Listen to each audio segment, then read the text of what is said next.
نحمده ونصلي ونسلم علی رسولہ الکریم اما بعد فاعوذ باللہ من الشیطان الرجیم بسم اللہ الرحمن الرحیم۔ سورہ بقرہ کی 59 آیت 59 سے ہم شروع کر رہے ہیں۔ وَإِذِ اسْتَسْقَىٰ مُوسَىٰ لِقَوْمِهِ فَقُلْنَا اضْرِب بِّعَصَاكَ الْحَجَرَ فَانفَجَرَتْ مِنْهُ اثْنَتَا عَشْرَةَ عَيْنًا قَدْ عَلِمَ كُلُّ أُنَاسٍ مَّشْرَبَهُمْ كُلُوا وَاشْرَبُوا مِن رِّزْقِ اللَّهِ وَلَا تَعْثَوْا فِي الْأَرْضِ مُفْسِدِينَ۔ اللہ تعالیٰ نے قرآن کریم میں موسیٰ علیہ السلام کے حوالے سے ارشاد فرمایا، اور قرآن میں موسیٰ علیہ السلام کا بہت زیادہ ذکر آیا ہے کہ جب ان لوگوں کو میدان تہیہ میں ٹھہرایا گیا اور ان کو روشنی کے ستون دیے گئے، منصلوہ بھی دیا گیا، بادلوں کا سائبان بھی تن دیا گیا، اور پھر ان سے کہا گیا کہ اس بستی میں جب داخل ہونا ہے تو آگے بستی میں جانا ہے تو داخل ہونا ہے تو سجدہ کرنا ہے، تو انہوں نے سجدہ کیا، لیکن جو طریقہ سکھایا گیا اس پر نہ کیا کہ سجدہ کرنا ہے اور اپنی خطاؤں کی معافی مانگنی ہے اور ذکر کرنا، اعتراف کرنا ہے اپنی خطاؤں کا، اور پھر اللہ سے معافی مانگنی ہے۔ لیکن انہوں نے خطا کی جگہ خنتا کہہ دیا، نون کا اضافہ کر دیا۔ اسی لیے کہتے ہیں کہ جو وظیفہ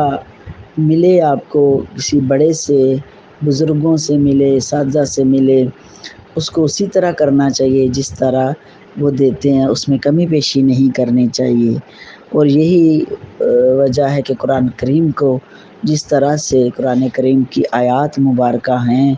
114 سورتیں ہیں، 30 پارے ہیں، تو ان کو بڑے دھیان سے پڑھنا ہے، کوئی لفظوں میں ادھر ادھر رد و بدل نہ ہو جائے، کوئی اعراب میں غلطی نہ ہو جائے، تلفظ کا درست کرنا، ان چیزوں کا دھیان رکھنا۔ پھر ان لوگوں نے جب یہ کلام بدل دیا تو اللہ تعالیٰ نے پھر ان پر عذاب نازل کر دیا آسمان سے، ان کی نافرمانیوں کی وجہ سے۔ پھر انہی کے حوالے سے یہ بتایا جا رہا ہے کہ مفسرین لکھتے ہیں کہ یہ بھی میدان تہیہ ہی میں آیا واقعہ پیش، لیکن کچھ مفسرین نے یہ بھی لکھا ہے کہ یہ سفر میں پیش آیا کہ وَإِذِ اسْتَسْقَىٰ، اور جس وقت پانی مانگا موسیٰ علیہ السلام نے لقومہ، موسیٰ علیہ السلام سے، لقومہ ان کی قوم نے، موسیٰ علیہ السلام کی قوم نے موسیٰ علیہ السلام سے پانی مانگا کہ جب انہیں پانی کی ضرورت پیش آئی تو انہوں نے پانی مانگا۔ اب اس سفر میں بھی مانگا اور میدان تہیہ میں بھی، دونوں کا ذکر آتا ہے۔ تو جب پانی مانگا موسیٰ علیہ السلام کی قوم نے تو رب کریم نے فرمایا فَقُلْنَا اضْرِب،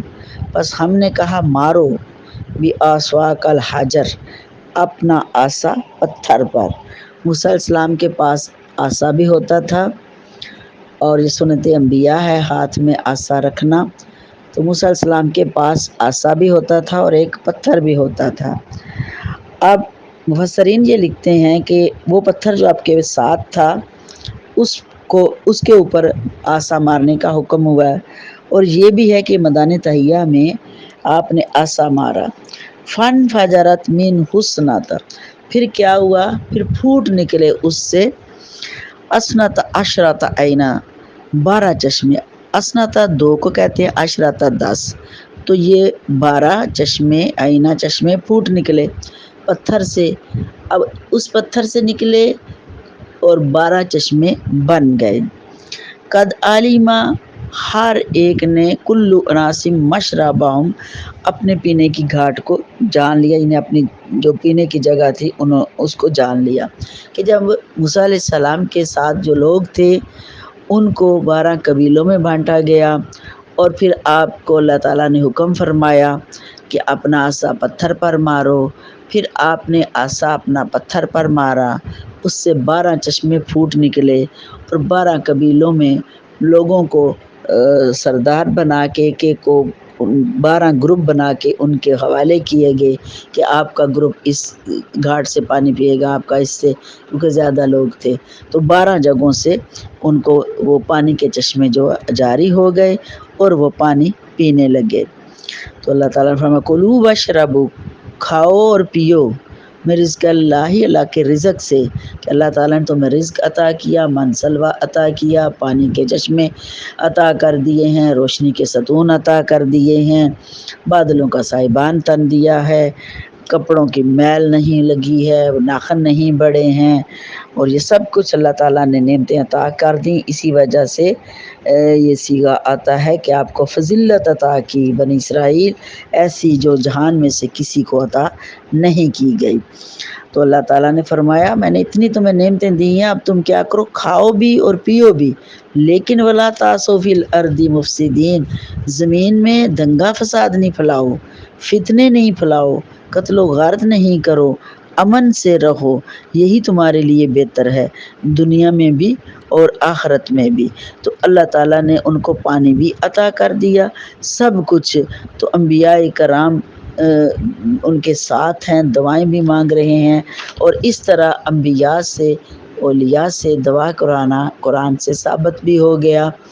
اور یہ بھی ثابت ہوا کہ دینا تو رب کی ذات نے ہے، لیکن یہ کہنا کہ ہمیں ڈائریکٹ اللہ ہی دے۔ تو دیکھیں موسیٰ علیہ السلام کی قوم کس سے مانگ رہی ہے؟ موسیٰ علیہ السلام سے، اور موسیٰ علیہ السلام کو اللہ تعالیٰ عطا فرما رہا ہے، اور موسیٰ علیہ السلام پھر اللہ تعالیٰ سے مانگ رہے ہیں۔ تو اس طرح سے ان کو یہ اتنی نعمتیں عطا کر دی۔ پھر اللہ تعالیٰ نے آگے فرمایا وَإِذْ قُلْتُمْ يَا مُوسَىٰ لَن نَّصْبِرَ عَلَىٰ طَعَامٍ وَاحِدٍ فَادْعُ لَنَا رَبَّكَ يُخْرِجْ لَنَا مِمَّا تُنبِتُ الْأَرْضُ مِن بَقْلِهَا وَقِثَّائِهَا وَفُومِهَا وَعَدَسِهَا وَبَصَلِهَا۔ وہ کہنے لگے کہ موسیٰ علیہ السلام سے اب من سلوا ہم کھا کھا کے تنگ پڑ گئے ہیں۔ وَإِذْ قُلْتُمْ، اور جس وقت کہا تم نے، اے بنی اسرائیل کو یاد کروایا جا رہا ہے نا، نعمتیں یاد کروائی جا رہی ہیں۔ اے بنی اسرائیل جس وقت تم نے، وَإِذْ قُلْتُمْ جس وقت کہا تم نے، یا موسیٰ، اے موسیٰ علیہ السلام، لن نصبر ہرگز ہم صبر نہیں کریں گے، علی طعام واحد ایک کھانے پر۔ یہ جو ایک کھانا ہے روزانہ ہم من سلوا کھا کھا کے تنگ آ گئے ہیں، اب ہم ایک کھانے پر صبر نہیں کریں گے۔ اب کیا کرو، فَادْعُ لَنَا رَبَّكَ، اپنے پروردگار کو پکارو۔ اے موسیٰ علیہ السلام اپنے رب کو پھر پکارو کہ وہ ہمارے لیے کیا کرے، یخرج لنا، وہ ہمارے لیے نکالے، مما اس سے تنبت الارض جو زمین اگاتی ہے، جو زمین میں پیدا ہوتا ہے، ہمیں اب وہ چاہیے، ہم یہ من سلوا روز روز نہیں کھا سکتے ہیں۔ تو کیا کریں کہ جو زمین اگاتی ہے اس میں سے من بقلھا، ساگ، وقصائی اور ککڑی، وفومی اور گیہوں، وعدسی اور دالیں، وبصل اور پیاز، یہ ہمیں وہ چاہیے کہ جو سبزیاں ہیں، دالیں ہیں، پیاز ہیں، یہ زمین چیزیں جو پیدا کرتی ہے ہمیں بھی وہی چاہیے۔ قال تستبدلون الذی، موسیٰ علیہ السلام نے فرمایا کیا تم وہ چیز پسند کرتے ہو، ہوا ادنا کہ وہ ادنا ہے، باللہ بدلے اس کے ہوا خیر کی یہ بہتر ہے۔ یعنی جو رب کی بارگاہ سے جنت سے کھانا آپ کے لیے من سلوا آ رہا ہے، تیار شدہ اور پاکیزہ کھانا، اور بغیر کسی محنت کے رب کی بارگاہ سے آ رہا ہے، اور یہ اتنا بڑی نعمت، اتنا بلند کھانا ہے، تو یہ تمہیں پسند اب نہیں رہا، اور تم چاہتے ہو کہ ہمیں وہ ملے جو زمین پیدا کرتی ہے۔ تو جو زمین میں پیدا ہو رہا ہے اس کا درجہ اور جنت سے آنے والے کا کھانے کا درجہ ایک نہیں ہے، بلکہ یہ ادنا ہے جو زمین میں پیدا ہوتا ہے، اس کا درجہ اتنا نہیں ہے جتنا درجہ اس کھانے کا ہے، ہوا خیر، وہ بہتر ہے۔ بہرحال تمہاری یہ خواہش ہے تو یوں کرو، اہبطوا مصرا، اترو کسی شہر میں، یعنی پھر اس بستی سے اب نکلو، کسی شہر کی طرف چلو، مصر کی طرف، مصر شہر کو کہتے ہیں، اب اس سے یہ مصر ملک، مصر وہ بھی مراد ہے، اور عام جو شہر تھے، بستیاں تھیں جدھر جانا تھا۔ اترو، اہبطوا اترو مصرن کسی شہر میں، فإن لکم، پس بے شک تمہارے لیے، ما سألتم جو تم نے مانگا ہے، یعنی جو تم مانگ رہے ہو، سوال کر رہے ہو کہ ہمیں وہ چیزیں چاہیے، سبزیاں چاہیے، ہمیں وہ ساگ، سبزیاں، دالیں جو زمین پیدا کرتی ہے، ہمیں وہ سارا کچھ چاہیے، تو اب تم اترو کسی شہر میں، یعنی دوسری بستی میں چلو، اب تمہارے لیے وہی ہے جو تمہیں نے مانگا ہے، اب وہ ریڈی میڈ جو چیزیں مل رہی تھی وہ اب تم سے چھین لی جائیں گی۔ وَضُرِبَتْ عَلَيْهِمُ الذِّلَّةُ پھر ڈالی گی ان پر ذلت، والمسکنۃ اور خواری یعنی محتاجی۔ پھر انہیں ظاہر ہے کہ پھر فصلیں پیدا کرنی ہیں، پھر محنتیں کرنی ہیں، اس کے لیے کتنے دن رات بھاگ دوڑ کرنی ہے، تو تب جا کے فصل تیار ہونی ہے اور پھر اس کے کھانے کے قابل ہوگا۔ تو ڈالی گی ان پر ذلت علیہم ذلت والمسکنۃ، ذلت اور محتاجی۔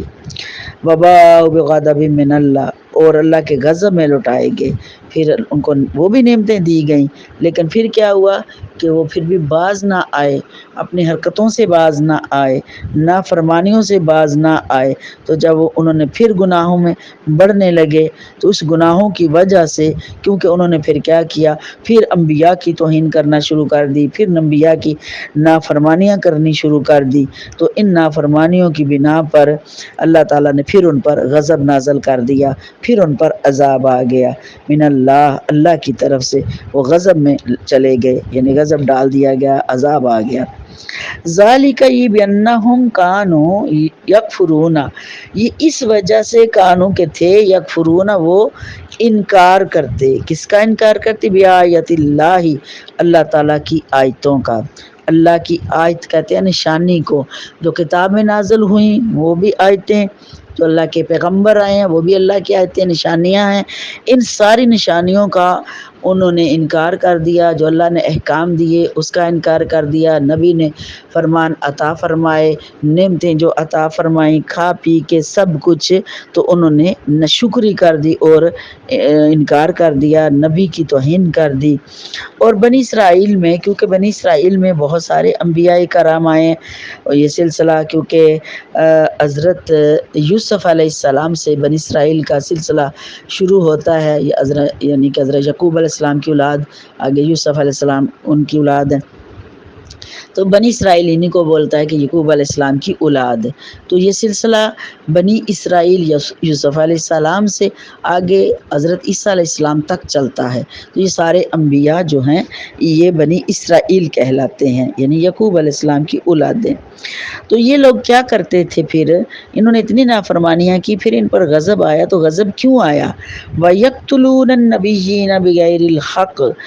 انہوں نے انبیاء کرام کو بغیر حق کے قتل کرنا شروع کر دیا۔ اب بغیر حق کے کا مطلب یہ ہے کہ قتل تو